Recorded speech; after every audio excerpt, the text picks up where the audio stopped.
On October 21, 2021 at approximately 7:30 in the morning, authorities received a 911 call to report an incident of a shooting in the neighborhood. Upon the arrival of the first responding officer, the individual identified as Michael Culpeper was observed kneeling in the middle of the road with a firearm in his hand. Shortly thereafter, Michael turned the weapon on himself and fired. He was subsequently transported to a hospital, where he was declared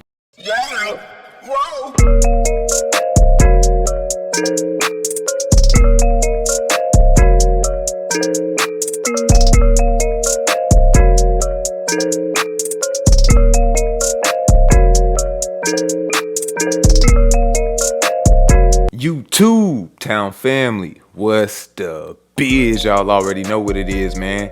Sending them positive vibes and energy to my Todd-Town family. Y'all know how I rock. If you haven't already, please hit that like, share, subscribe, and notification button so you can stay up to date with the latest and greatest content you don't want to miss. Tune in. Anywho, without further ado, welcome to Todd-Town. This is the story of 25-year-old Zemega Whitfield, who was once happily engaged to 20-year-old Michael Culpeper. Michael recently enlisted in the army, and as they planned their future together, unforeseen problems arose, ultimately causing their relationship to crumble. When Zemega decided to move out and was gathering her items from the apartment they once shared, a devastating turn of events occurred. Michael shot her multiple times in the street, an act witnessed by their shocked neighbors. This violent act ended her life and left many questioning how a relationship that was headed towards marriage could deteriorate to such a tragic end. This story takes us to Fayetteville, North Carolina. 25-year-old Zemega Whitfield, a resident of Fayetteville, North Carolina, was in a relationship with 20-year-old Michael Culpeper. The two had a seemingly loving relationship and appeared to be best friends. At some point the couple decided to live together, so they moved into an apartment. Their relationship was filled with affection, and they were even engaged to be married as of January 3, 2021. To show his commitment to their love, Michael had Zemega's name tattooed in large letters across his arm. He also frequently shared his feelings for Zemega on his social media profiles, openly expressing his love for her. He posted, "Thank you for making me feel like the luckiest man in the world every single day. You never cease to surprise me with all that you can do and all that you can achieve. Yet, you never make the people you love feel like they need to compete for your time and attention. You're my dream come true. I have loved you ever since the day I first met you. Even if we didn't get together for months after that, I never stopped believing that someday you and I would be married. I thank God every day that He heard my prayers and gave you to me as my wife. Words just cannot describe how happy I am to build a life with you. Thank you for coming into my life." Michael's mother had warmly accepted Zemega into their family, treating her like her future daughter-in-law. Michael shared a close bond with his mother. He deeply cared for her and expressed his affection by writing a heartfelt, lengthy post to her on Mother's Day. He posted, "Dear Mom, first of all, thank you for being my #1 support system when I needed you most. Thank you for standing by me when I had to make difficult decisions and when we didn't see eye to eye. You let me make my own decisions and gave me the confidence that I was doing the right thing, even when really I wasn't. The lessons you have taught me about life and how to be successful at whatever I do will take me far. Thank you for teaching me many life skills and lessons, how to be more independent. Because without teaching me to be independent, I wouldn't be able to come out of everything I go through by myself on a daily basis. Thank you for giving me a hug every day and still calling me your baby, even when you are mad at me or want to beat me up with a baseball bat. You mean more to me than I can put into words. The relationship that I have with you is something I cherish, and I am very lucky to have such a close bond with my mother. You're the most important woman in my life, for real. I love you, Mommy. Happy Mother's Day." Zemega and Michael seemed truly in love and were planning their future together. But something went wrong as time went on. Exactly what caused the issue isn't clear, but ultimately, Zemega chose to end their relationship and planned to move back in with her mother. This decision set off a chain of tragic events that had devastating effects on both of their families. On October 21, 2021 at approximately 7:30 in the morning, authorities received a 911 call to report an incident of a shooting in the neighborhood. Upon the arrival of the first responding officer, the individual identified as Michael Culpeper was observed kneeling in the middle of the road with a firearm in his hand. Shortly thereafter, Michael turned the weapon on himself and fired. He was subsequently transported to a hospital, where he was declared deceased. Zemega Whitfield was at the scene suffering from multiple gunshot wounds. She succumbed to injuries and died at the scene. According to the police, a video camera in the area recorded the incident. It showed Michael shooting Zemega multiple times in the street before later turning the gun on himself. A neighbor close by mentioned hearing around 6 gunshots being fired one after the other very quickly. Sierra Bell, who said she was Zemega's older sister, was one of at least 4 family members who quickly made their way to the peaceful neighborhood street upon hearing about a shooting close to Zemega's house. At the scene, as police explained the situation, the sheer weight of the news brought each of Zemega's family members to their knees in sorrow. Not far from them, about 6 of Michael's relatives were seen speaking quietly with the officers. Zemega's sister Sierra revealed that her sister and Michael had an argument the previous evening, though the family believed that the situation had calmed down. "She was incredible, my little sister, so smart and just everything to me," Bell expressed, overwhelmed with emotion. Relatives explained that the couple was in the midst of ending their relationship. Last night, it seems they had an argument, and during that, he smashed the window of a rental car my mom was using to move things into her house. "By the morning, my mom was already frightened," recounted Zemega's sister. Zemega tragically lost her life at the location of the shooting, as confirmed by the police. Michael Culpeper's family shared that they were unaware he was experiencing any personal troubles. Crazy. "When he comes around us, he tried to make it about us," said his aunt Crystal Blue. Vanshai Culpeper, another one of Culpeper's aunt, painted a picture of her nephew as a caring and affectionate young man.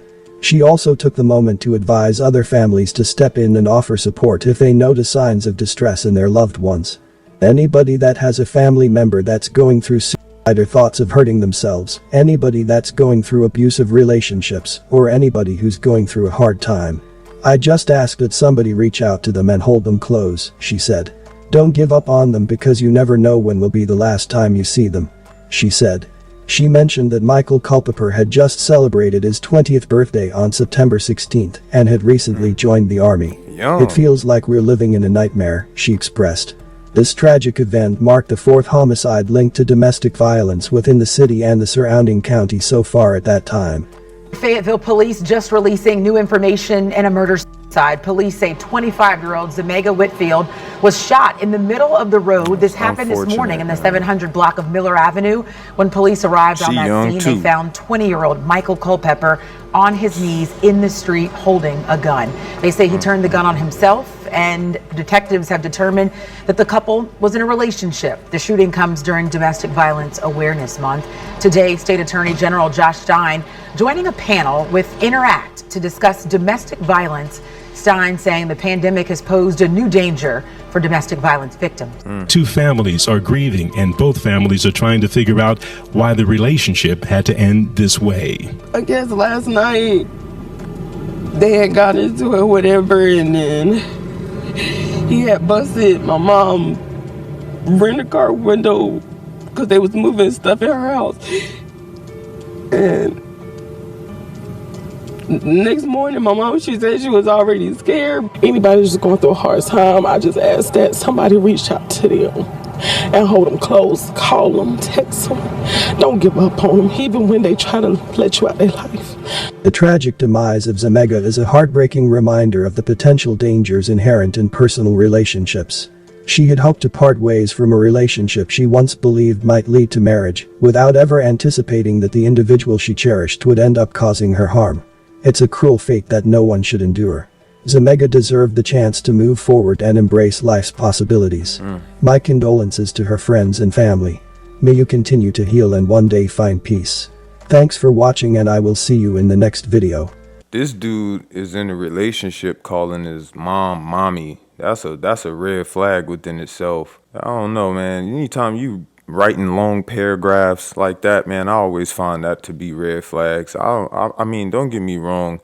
I don't mind you expressing your love, but all that little simp writing and stuff like that, that's some unhealthy attachment right there. You know, it seems like he was really going through something and may have not had anybody or too many around, because he definitely took them in like they were all he had. It should not be a sport to be in a relationship, and it shouldn't be a sport to try to leave or get out of a relationship. It's like every time I turn around, these guys are unaliving these women over what? Because she want to leave. Like I say, man, there's plenty of fish out here in the sea. You know, that's some, like I said, some unhealthy attachments right there. Seem like he got some anger issues too. You know what I'm saying? And I don't know, maybe he has some other, you know, things going on just by the surface. I'm not gonna say too much, but y'all know what I mean. You pay attention, you see what I'm talking about.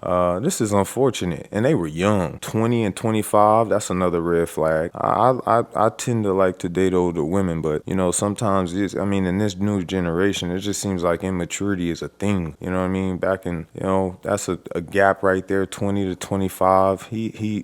I don't know, man. Like I say, it's an unfortunate event. Both of them losing their lives at such a young age over what? You know, over she wanted to pack her bags and leave and move out. Fellas, y'all gotta let that stuff go, man. Why? Like, no lives have to be taken or ruined. I don't understand that, man. I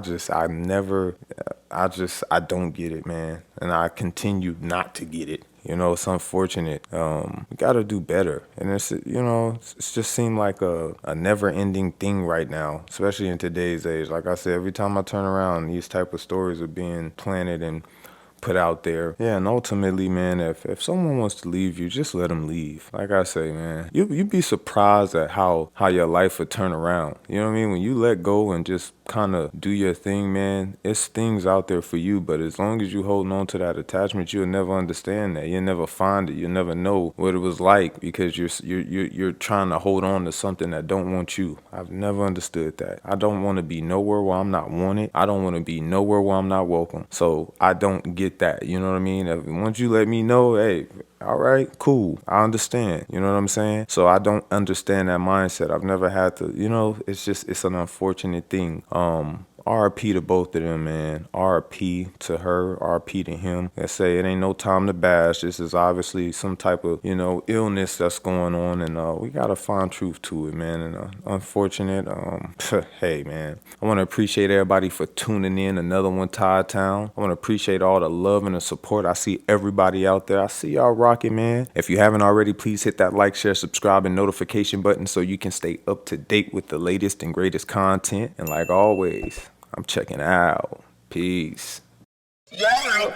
Whoa.